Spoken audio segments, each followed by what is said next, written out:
I have a new TV show on Newsmax TV on Saturdays at 7:30. Tune in. You'll enjoy it.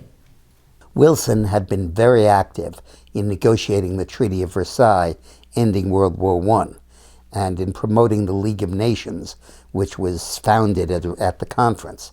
There was huge opposition to the treaty and to the League of Nations among Republican and isolationist senators. And while its confirmation hung in the balance in the Senate, Wilson embarked on a national speaking tour to try to sell the League and the treaty to the American people. Very strenuous tour, usually involving 2 or even 3 speeches the same day, lasted for more than 30 days. At the end, the tour was terminated abruptly when Wilson had a stroke and was completely devastated by it. He lost the ability to speak. He was partially paralyzed, and it was just a tragic situation. He had no confidence in his vice president, a guy named Marshall, and there was no provision for presidential disability. So his wife, Edith Wilson, took over most of the duties of the president. Edith was a very important figure in Woodrow Wilson's life. Wilson was married to Ellen Wilson. Some historians have even said the similarity between Ellen and Edith was deliberate on Wilson's part. And he was very devoted to her. He took office in 1913. And when Ellen died in late 1914 or early 1915, Woodrow was completely devastated. But a year later, he had met and fallen in love with Edith Wilson.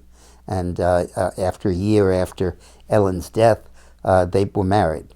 And during the war, Edith had a fairly symbolic role. She would go without meat on Mondays and without gas on Sundays and other stuff like that. She let the sheep graze on the White House lawn to save manpower and demonstrate the frugality that Americans were supposed to observe during World War I.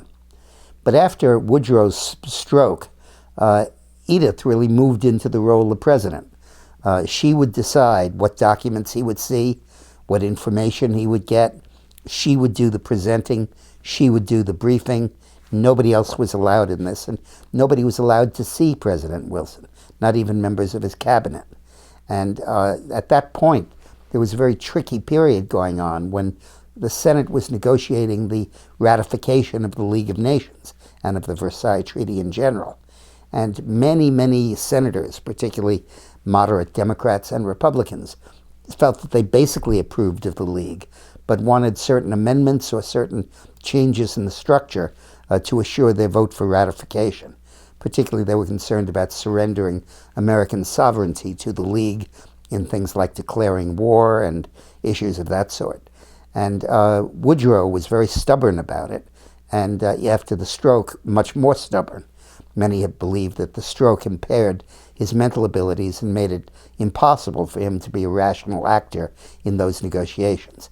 In any case, he held the position of no modifications, no changes, no reservations at all. And the senators formulated a list of fairly moderate reservations that would be perfectly acceptable today, most likely, but Wilson steadfastly refused to touch them.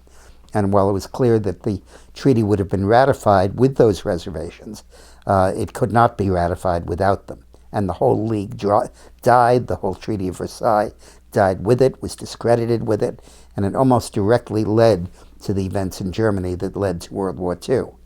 And Edith Wilson was the one who kept communicating that the president wouldn't accept this, wouldn't accept that, wanted no changes at all. And the combination of a sick, rigid, arteriosclerotic man recovering from a stroke and a woman who was a strong enough woman to feel that she needed to buffer the outside world from him reinforced a politically tragic position by President Wilson. President Wilson served his term, ending in March of 1921, so there was effectively a 16 or 17-month period in which Mrs. Wilson really ran the country. The Republicans sneered that Wilson was the was the assistant president, and that Edith Wilson was the real president, and that was not far wrong.